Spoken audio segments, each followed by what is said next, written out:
कटिहार जिले की मुफस्सिल थाना क्षेत्र की दलन नहर के पास बीती 27 सितंबर को अज्ञात अपराधियों ने बॉक्सिंग प्लेयर की गोली मारकर हत्या कर दी थी, जिसको लेकर पुलिस अपराधियों को पकड़ने के लिए लगातार छापेमारी कर हत्याकांड का खुलासा किया है। पुलिस अधीक्षक शिखर चौधरी ने प्रेस वार्ता कर अमरीश कुमार चौधरी हत्याकांड मामले का खुलासा किया। उन्होंने बताया कि जमीनी विवाद में अमरीश कुमार चौधरी की हत्या की गई थी।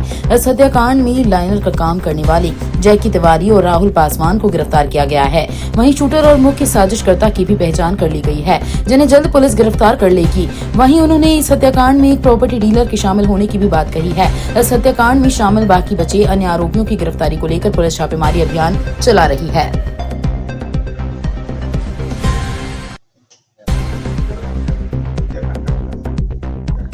जी, जैसा कि आप सब जान रहे हैं, 27 तारीख को पिछले महीने अमरीश चौधरी की जो है हत्या की गई थी और इस मामले में लगातार जो है टीम द्वारा छापेमारी की जा रही है। एसआईटी का भी गठन किया गया था, जिसके नेतृत्व में सदर एएसपी साहब थे और लगातार तकनीकी अनुसंधान, जिसमें कि कई सारे सीसीटीवीज खंगाले गए, टेक्निकल एविडेंस इसमें कलेक्ट किया गया।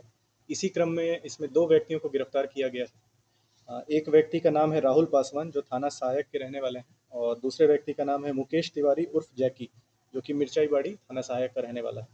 पूछताछ के क्रम में जो बात सामने आई है कि इन दोनों ने लाइनिंग का काम किया था। जैकी जो है वो अमरीश चौधरी के साथ ही घटनास्थल पे मौजूद था, उसके द्वारा भी लाइनिंग का काम किया गया था। और राहुल पासवान जो है लगातार जिन 2 शूटर्स का हम लोगों ने सीसीटीवी में खंगाला था, उनके साथ लगातार करीब 20-30 मिनट साथ रहा था और पिछले 15 दिन से जो है ये रेकी कर रहा था और रेकी करने के बाद 27 तारीख को इस घटना को अंजाम दिया गया। पूछताछ में यह भी मामला सामने आया है कि इसमें राहुल पासवान जो है उसको लगभग 50,000 रुपये का डील किया गया था और जो शूटर्स थे उन पे 5 लाख उनको दिया गया था इस घटना को अंजाम देने के लिए। और जो मुख्य इसमें कारण समझ आया है, जो पूछताछ में क्लियर हुआ है कि एक ज़मीन का मामला था, जो कि आपका मुफस्सिल थाना अंतर्गत वो ज़मीन था। उसी को लेके जो है, जो मृतक हैं उनके द्वारा अवैध रूप से उस ज़मीन को कब्ज़ा किया गया था और वो ज़मीन के जो एक्चुअल ओनर थे, उनके बीच और मृतक के बीच कुछ विवाद चल रहा था पूर्व से। उसी को लेके जो है इस घटना को अंजाम दिया गया है। शूटर का भी नाम सामने आ गया है, लगातार उसके घर रेड छापेमारी की जा रही है। जल्द ही उनको भी गिरफ्तार कर लिया जाएगा और जो मुख्य सरगना है इस केस का, उसका भी नाम सामने आया है। वो भी वहाँ का एक लोकल प्रॉपर्टी डीलर है, जिसके साथ कि मृतक का विवाद चल रहा था। उसका भी नाम सामने आ गया है, उनकी भी गिरफ्तारी जल्द हो जाएगी। सर, कुल कितने लोगों को आरोपी बनाया गया इस मामले में और कितने लोग थे घटनास्थल पे? इस तरह का क्या इनपुट है? जी, इसमें 2 तो लाइनर जो पकड़ाए हैं आपके, एक उसमें मृतक के साथी थे और एक जो है, जो शूटर्स 2 इसमें दिख रहे हैं, उनके साथ लगातार घटना में शामिल थे, 15 दिन से रेकी किया है। इसके अलावा 2 शूटर्स का भी नाम सामने आ गया है और जो प्रॉपर्टी डीलर था, जिसके साथ कि मृतक का जो विवाद चल रहा था, उसका भी नाम केस में सामने आया है। कुल 5 लोगों का नाम केस में खुलासा हुआ है। इसके अलावा भी कुछ यदि अन्य व्यक्ति जो कि उनके पकड़ाने से उनका नाम सामने आता है, तो उसको भी इस केस में लाया जाएगा। बाहर से शूटर हायर किया गया था, इस तरह की चर्चा है, इसमें क्या सच्चाई है सर, जो अभी तक गिरफ्त में नहीं आया है?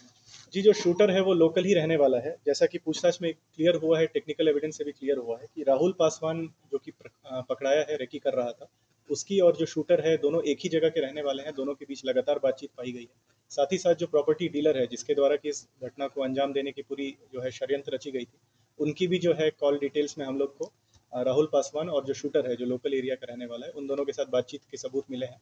इसी टेक्निकल एविडेंस के आधार पर हम लोग शूटर तक भी पहुंचे हैं और साथ ही साथ जो आपके मुख्य सरगना है उन तक भी पहुंचे हैं।